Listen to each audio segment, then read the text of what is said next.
నవంబర్లో జరిగిన తెలంగాణ ఎలక్షన్స్లో ఎగ్జిట్ పోల్ సర్వేలో ఎలక్షన్స్ అయిపోగానే కాంగ్రెస్కి బీఆర్ఎస్ కంటే ఎక్కువ సీట్స్ రావచ్చని ఇంత ఖచ్చితంగా ఎలా చెప్పారు అని ఆలోచించా. చెక్ చేస్తే ఈ పోల్స్ సర్వేస్ ఎలా పనిచేస్తాయి అనేది ఒక ఐడియా వచ్చింది. అప్పుడు నాకు తెలిసిన విషయాలు ఇప్పుడు ఈ వీడియోలో మీకు చెప్తున్నాను. ఈ ఎలక్షన్ పోల్ అనేవి 2 రకాలు, opinion poll and exit poll. అసలు ఇవి ఎందుకు కండక్ట్ చేస్తారు, ఎంతవరకు యాక్యురేట్ అండ్ వీటి రిజల్ట్స్ ఎప్పుడు అనౌన్స్ చేస్తారు అనేది చూద్దాం. ముందుగా 2 రకాల పోల్స్లో ఒకటే అయిన ఒపీనియన్ పోల్ గురించి క్లియర్గా తెలుసుకుందాం. పేరులోనే ఉంది కదా, ఒపీనియన్ అంటే అభిప్రాయం. ఈ సర్వే ఎలక్షన్స్ స్టార్ట్ అయ్యే చాలా కాలం ముందు నుండి దీని వర్క్ స్టార్ట్ చేస్తారు. ఇప్పుడు ఉన్న గవర్నమెంట్ పాలన గురించి, ప్రజల సంక్షేమాల గురించి ప్రతి నియోజకవర్గంలో కొంతమందిని సెలెక్ట్ చేసుకుని వాళ్ళ అభిప్రాయాలు సేకరిస్తారు. ఈ అభిప్రాయాల సేకరణలో అన్ని వర్గాలకు సంబంధించిన ప్రజలు ఉంటారు. ఎగ్జాంపుల్, మన ఏపీలో తీసుకుంటే హిందూ, ముస్లిం, క్రిస్టియన్స్ని, OC, BC, SC, ST, minorities ఇలా అన్ని వర్గాల్లో కొంతమంది నుండి అభిప్రాయాలు సేకరిస్తారు. అలాగే అన్ని వృత్తుల నుండి కొంతమందిని, అంటే ఆటో డ్రైవర్స్, క్లీనర్స్, టైలర్స్, చిరు వ్యాపారులు, ఇంజనీర్లు, డాక్టర్లు, ఎంటర్ప్రీనర్స్, పారిశ్రామికవేత్తలు, workers, teachers, government employees, private employees ఇలా అందరి ఉద్దేశాలు కనుక్కుంటారు. ఓటు హక్కు ఉన్న వయసు వారి నుండి, అంటే 18 ఏళ్ల నుండి 80 ఏళ్ళ ఉన్న వారి నుండి వారి సమాధానాలు విని ఒక నివేదికలా తయారు చేసుకుని రిజల్ట్ ఇస్తారు. అంటే అర్థమైంది కదా. ఫర్ ఎగ్జాంపుల్, రవి, కృష్ణ, రాజు ముగ్గురు 3 సెక్టార్స్లో పనిచేస్తున్నారు.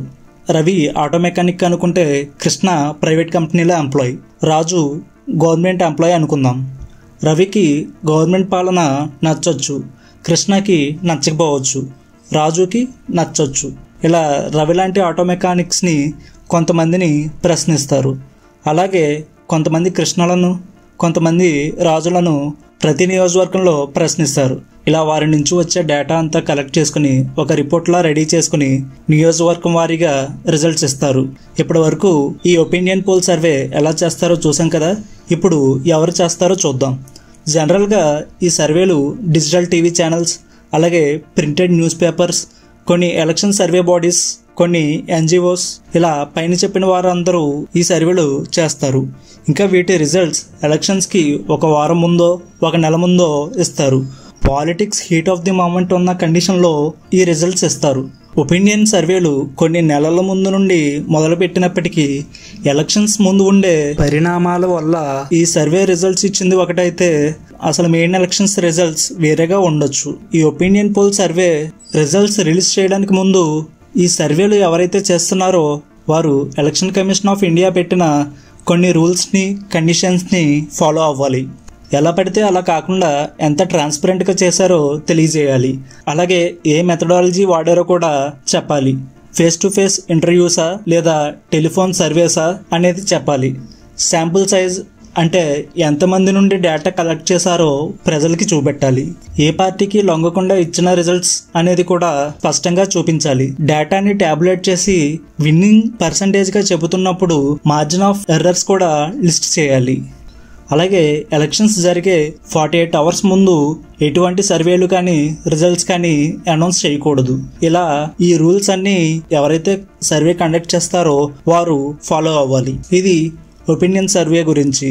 ఇది పైన చెప్పినట్టు అంత యాక్యురేట్గా ఉండకపోవచ్చు, కానీ ఇప్పుడు చెప్పే పోల్ మాత్రం 80% యాక్యురేట్ అయ్యే ఛాన్సెస్ ఉంటాయి. అది మనం రెగ్యులర్గా వినే ఎగ్జిట్ పోల్ సర్వే. రీసెంట్గా జరిగిన తెలంగాణ ఎలక్షన్స్లో కాంగ్రెస్కి ఎక్కువ సీట్స్ వస్తాయని times of India, the Hindu, economic times elections అయిన వెంటనే చెప్పేశాయి.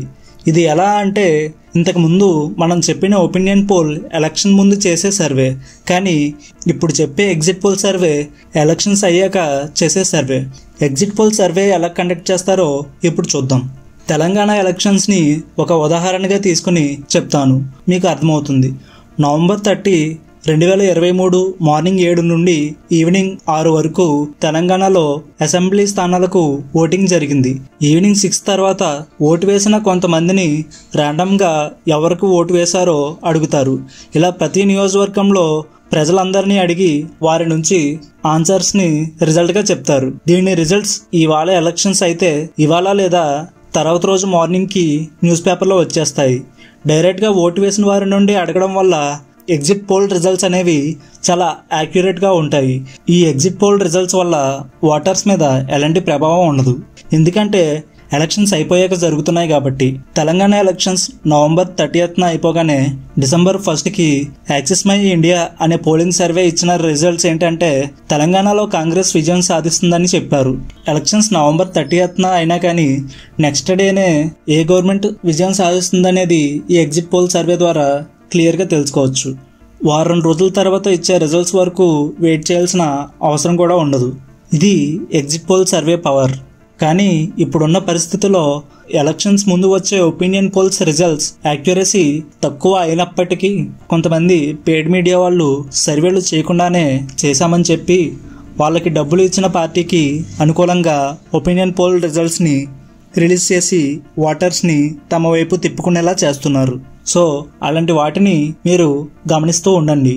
సో మీరు ఓటు వేసిన వాళ్ళు గెలుస్తారో లేదో తెలుసుకోవడానికి ఎగ్జిట్ పోల్ సర్వేస్ని చెక్ చేసుకోండి తప్ప ఎలక్షన్స్ ముందు వచ్చే ఒపీనియన్ పోల్ రిజల్ట్స్ని చూసి ఇంపాక్ట్ అవ్వద్దు. ట్రాన్స్పరెంట్గా ఉండండి. బీరు బిర్యానీ లేదా 2000 ఇచ్చారని వాళ్ళకి ఓటు వేయకూడదు. మీకు మీ నియోజకవర్గానికి రాష్ట్రానికి అభివృద్ధి చేస్తారు అనే వారికి ఓటు వేయండి. మీ భవిష్యత్తు మీ పిల్లల భవిష్యత్తు మీ చేతిలోనే ఉందని మర్చిపోకండి. అలాగే ఈ పోల్స్ సర్వేస్ మీద నేను చేసిన సర్వే వర్క్ లేదా వీడియో నచ్చితే ఒక లైక్ వేయండి. ఇది ఎవరికి పంపితే ఉపయోగపడుతుంది అని అనిపిస్తే వాళ్ళకి పంపండి. ఇలాంటి మరిన్ని యూస్ఫుల్ కంటెంట్ కోసం మన ఛానల్కి సబ్స్క్రైబ్ చేసుకోండి. గ్రేప్స్ మీడియా తెలుగు సబ్స్క్రైబ్ చేసుకోండి. Thank you.